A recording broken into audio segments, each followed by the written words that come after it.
ऐसे रूप दावे हरी।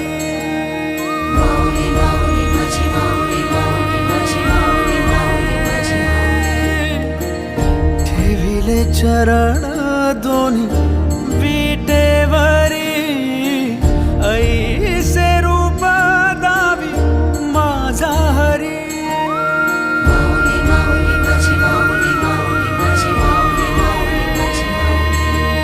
सदा माझे डोळे जडो तुझी मूर्ती, दर्शन दे तू हरी।